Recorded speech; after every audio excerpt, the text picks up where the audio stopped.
Bonjour à tous. Le résumé, vraiment, si à l'intérieur de ce kit de survie, je devais vous sortir juste un élément du kit de survie, c'est vraiment ces points-là. Vous avez besoin de professionnels pour traiter les données. Ce n'est pas quelque chose qui s'improvise. Mais les professionnels qui vont être plus des professionnels des données, des professionnels des statistiques, par exemple, eux n'ont aucune idée de qu'est-ce que ces données-là, ça veut dire dans le monde réel. Et ça, c'est plus des gens comme vous qui allez savoir à quoi ça correspond.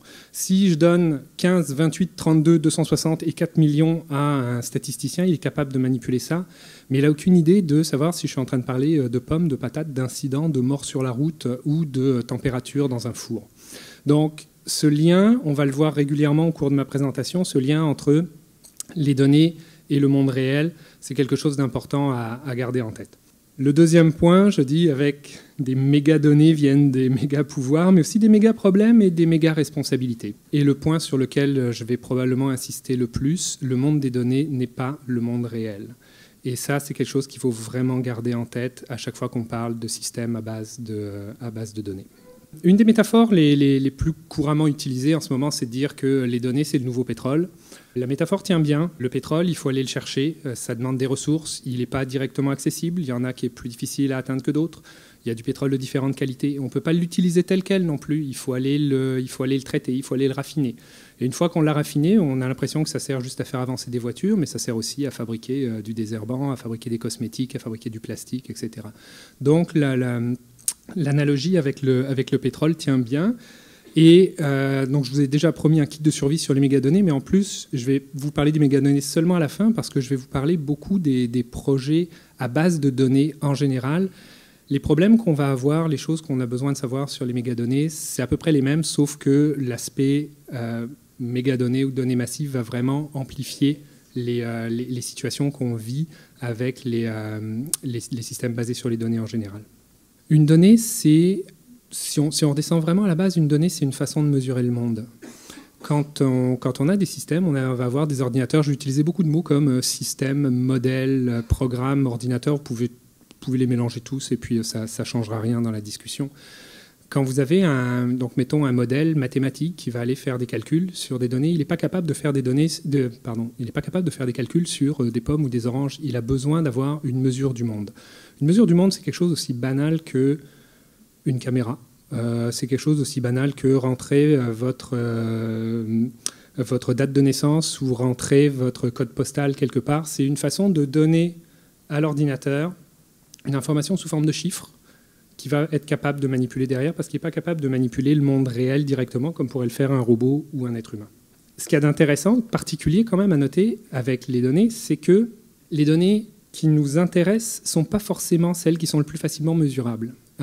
Si on s'intéresse au bien-être au travail, si on s'intéresse à la qualité d'un professeur, c'est des choses qui sont importantes, c'est des choses qui sont intéressantes, mais comment est-ce qu'on mesure ce genre de choses pour ensuite aller mesurer l'évolution du bien-être au travail, l'évolution de la qualité d'un professeur?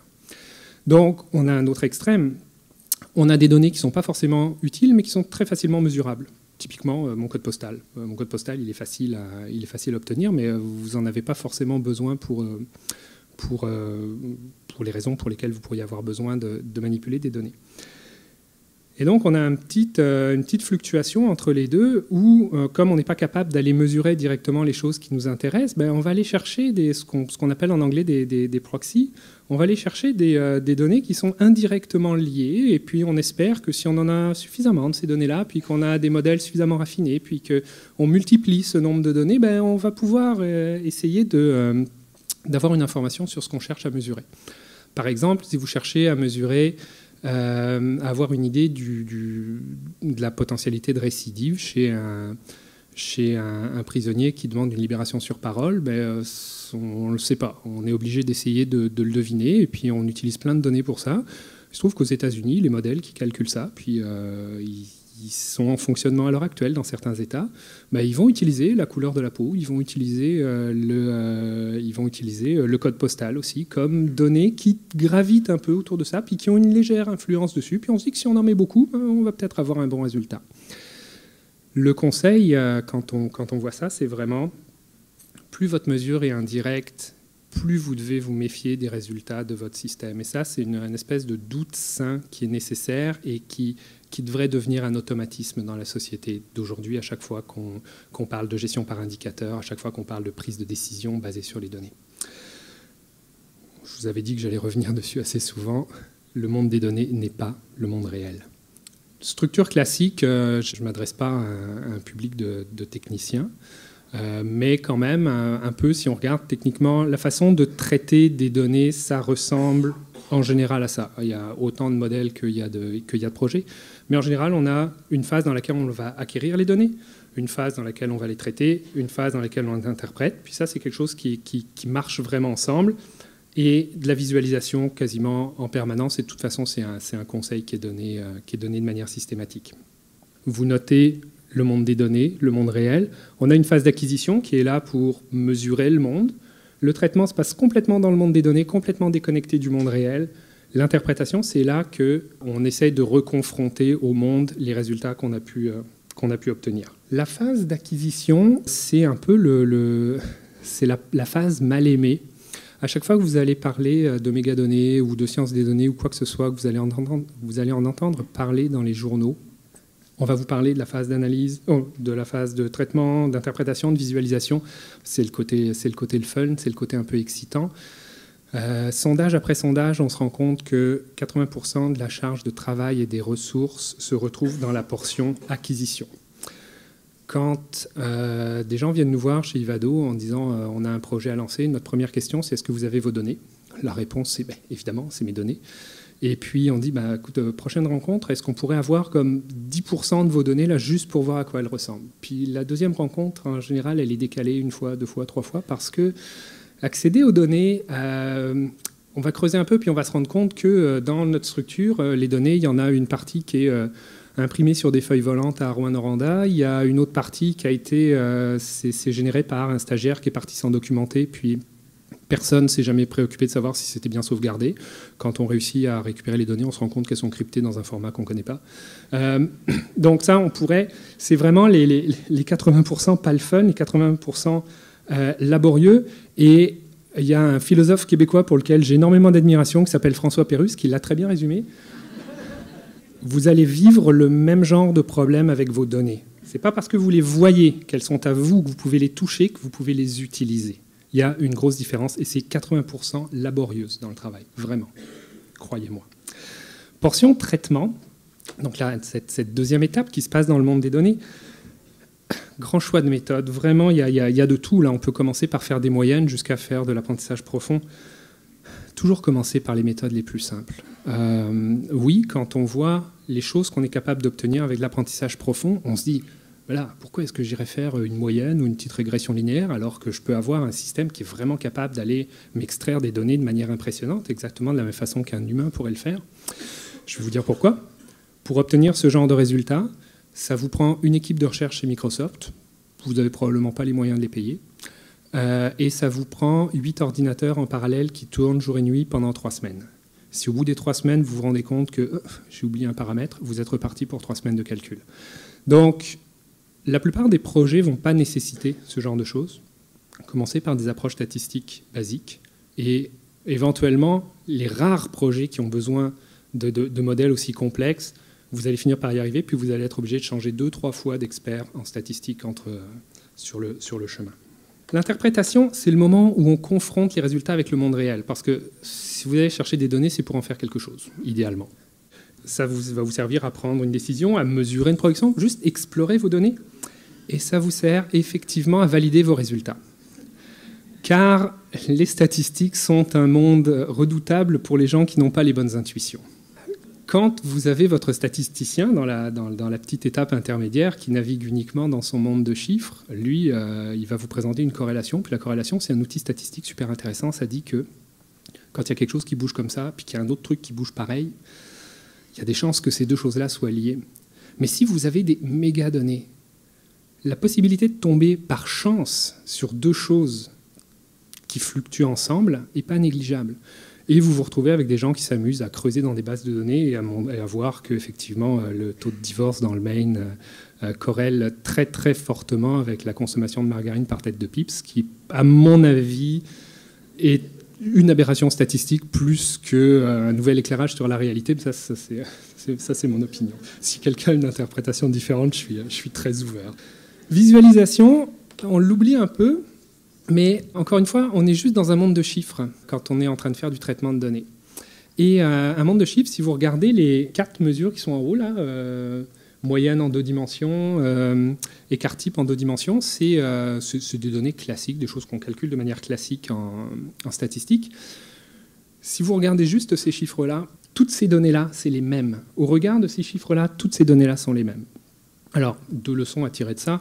Si vous travaillez avec un vrai statisticien, il va vous dire non, vu les données que tu as, le nombre de dimensions, le nombre de données, etc., tu ne peux pas juste te concentrer sur la moyenne et l'écart type, ça n'a pas d'allure. Mais la deuxième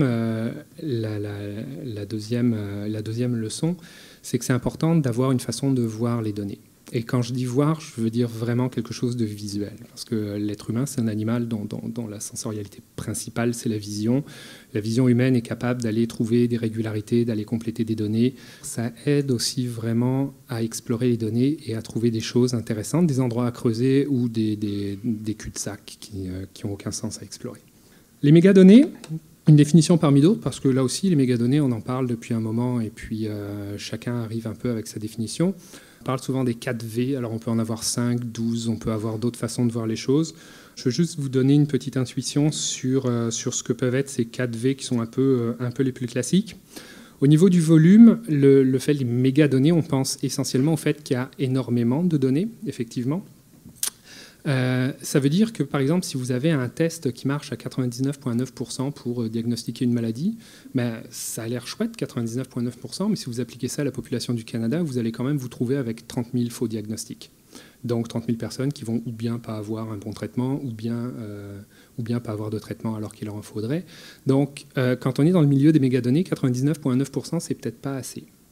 Et courir sur des points de pourcentage, c'est peut-être pas non plus la bonne approche. Peut-être qu'on doit multiplier les modèles, peut-être qu'on doit être sûr d'avoir plusieurs systèmes qui se surveillent les uns les autres, ou avoir un système qui est tolérant à l'erreur aussi. Juste parce qu'on a énormément de données, des problèmes qui peuvent être minimes sur peu de données deviennent énormes sur des mégadonnées. Les données dynamiques, c'est vous allez avoir des systèmes dans lesquels les données vont rentrer à une vitesse incroyable et d'autres dans lesquels il va falloir que vous preniez des décisions rapidement. Typiquement, une voiture autonome. Une voiture autonome, vous avez quelques millisecondes pour prendre une décision. Et si je passe au deuxième point qui est la variété, les données hétérogènes, quand une voiture autonome doit prendre une décision, savoir est-ce que je freine, est-ce que je tourne légèrement à gauche, etc. Mais ça, c'est sur la base de données de genre données GPS, pression des pneus, 15 radars, un système qui a des micros, une caméra, les centaines et les milliers de capteurs qui sont à l'intérieur du moteur. Tout ça doit être intégré en quelques millisecondes et une décision doit être prise en quelques millisecondes. On est clairement dans le domaine des mégadonnées ici aussi. Au niveau de la véracité, il y a des choses intéressantes à sortir là-dessus, évidemment. Vous pouvez avoir des systèmes dans lesquels vous êtes sûr de la qualité de vos données, puis vous avez des environnements qui sont plus bruyants que d'autres. Vous avez des fois des données qui sont carrément fausses, éventuellement de manière volontaire, parce que Internet est une grosse source de données. Si je peux juste vous donner un exemple de ce qu'on peut faire avec des modèles un peu complexes, un chercheur a travaillé sur l'analyse de commentaires sur les restaurants. Et il s'est rendu compte que son réseau notait systématiquement plus bas les restaurants mexicains. Donc là, sa première question, c'est pourquoi est-ce que mon réseau n'aime pas les tacos ? Mais une fois qu'on a fait cette remarque-là, il faut avoir envie d'aller creuser, puis d'aller chercher pourquoi est-ce qu'il y a un problème avec ça. Et il se rend compte que les outils qui ont été utilisés pour entraîner son réseau à, entre guillemets, comprendre la langue anglaise ont été entraînés sur des données qui viennent des États-Unis. Et les données aux États-Unis, quand vous parlez du Mexique, souvent, c'est pour parler, souvent, ou du moins statistiquement suffisamment souvent, c'est pour parler de travailleurs illégaux, c'est pour parler de relations économiques tendues, c'est pour parler de factures de murs qui ne sont pas payées. Et donc, ça donne un contexte négatif au mot Mexique. L'ordinateur, il ne sait pas ce que c'est que le Mexique. Il sait juste qu'il a une chaîne de caractères, M, E, X, etc. Et puis que l'environnement, en général, est plutôt négatif. Si on lui remet cette chaîne de caractères au milieu au milieu d'une description de restaurant, il va garder l'aspect que, quand je trouve cette chaîne de caractères, c'est plutôt négatif. Donc, les sources de données sont importantes et il faut allumer quand vous avez un résultat qui est surprenant. Il faut avoir le courage d'aller chercher, puis avoir l'énergie et les compétences d'aller se demander est-ce que c'est un vrai résultat ou est-ce que c'est juste un biais? Approche basée sur les données, on en parle beaucoup. Attention aux modèles récents, les experts sont rares et chers. Justifier les résultats est extrêmement difficile. Des fois, vous allez avoir des résultats extrêmement intéressants, puis on va vous dire « Ok, mais pourquoi ? Regarde tel résultat, ça te suffit peut-être ?» Donc, c'est vraiment très difficile d'aller justifier les résultats, ce qui pose souvent des problèmes dans le domaine médical, par exemple, ou dans le domaine de la responsabilité aussi. Sensibilité aux domaines non pertinentes, ça, c'est intéressant de voir que l'ordinateur, vous lui donnez les données, puis lui, il ne fait pas de distinction. Un système qui a appris à jouer aux échecs juste en regardant des parties d'échecs avec une caméra, si vous rajoutez un petit peu de couleur rouge sur un des carrés noirs, un humain s'en fiche, va continuer à jouer aux échecs. Mais là, et je vous parle d'un système réel, ça le fige. Il dit cette case-là, elle a toujours été noire, là maintenant j'ai quelque chose de rouge, je ne suis plus capable de jouer. Donc, on n'est pas encore capable de dire à l'ordinateur, ça c'est important, ça c'est pas important. Et des fois, il va aller chercher des choses importantes, puis juste bloquer sur des problèmes. Ça arrive beaucoup plus souvent qu'on voudrait. Prolongation de l'historique, ça c'est si vous donnez des données vous prenez des données historiques et vous demandez à l'ordinateur de vous prédire quelque chose, il va continuer à partir de l'historique. Si vous lui demandez de prédire les salaires de certaines personnes, que vos historiques, il y a un biais puis que les femmes sont moins bien payées, l'ordinateur il va juste vous prédire des salaires et puis vous proposer des salaires moins élevés pour les femmes. Ça, c'est important de savoir aussi quels sont les biais que vous avez dans vos bases d'entraînement. Par contre, si on joue bien avec les données, on est aussi capable d'aller chercher des choses que les humains n'ont pas l'habitude d'aller chercher, juste parce qu'on a l'habitude de penser que pour créer une pièce, c'est quand même plus simple de tirer des lignes droites. Mais si on dit à l'ordinateur juste, là, moi je veux juste 4 points d'ancrage là, puis de la force ici, de la force là, que ça résiste, il en arrive à vous générer des pièces que vous n'aurez pas imaginées sinon. Accès aux données, c'est pas seulement des défis techniques. Oui, il y a les aspects techniques, mais aussi des aspects non techniques. La vie privée, droit d'utilisation, conformité, responsabilité, etc. 3 notions parmi d'autres. Quasi-identificateur. L'idée, c'est si je donne ma date de naissance, mon code postal, puis mon sexe, je n'ai pas donné mon nom, en fait, si. Avec ça, c'est suffisant dans 80% des cas pour aller identifier une personne précise. Vous pourrez en parler au sénateur de Massachusetts qui s'est retrouvé avec son dossier médical sur le bureau. Parce que quelqu'un était capable, à partir des données qui étaient disponibles publiquement, d'aller retrouver son dossier médical. Mi data is sous data. Ben oui, on a l'impression que nos données personnelles nous appartiennent, puis qu'il n'y a que nous qui pouvons aller les chercher. Mais si mon fils ou ma cousine décide de mettre sur Internet son code génétique, il est en train de donner de l'information sur mon code génétique à moi aussi. Donc là, le contrôle des données est quelque chose d'important et de pas facile. Au niveau de la sécurité, on parle beaucoup d'attaques en ce moment, mais les accidents, ça existe aussi, les bévues, ça existe. Il faut avoir un système de récupération en cas d'accident qui marche et puis qui ne dépend pas que le directeur du service informatique est à, je ne sais pas où, il est en Floride ce jour-là, puis il faut quand même qu'il y ait quelque chose qui soit capable de fonctionner. J'avais envie de terminer sur un exercice. Je vais vous demander d'imaginer l'humain moyen. Donc, quelque chose de vraiment instinctif. Vous levez la main dès que vous avez l'humain moyen dans votre tête, à peu près. C'est vraiment quelque chose de banal. Si vous n'êtes pas capable d'imaginer un humain moyen, il y a vraiment un problème. Là, puis c'est pas une méga donnée. OK.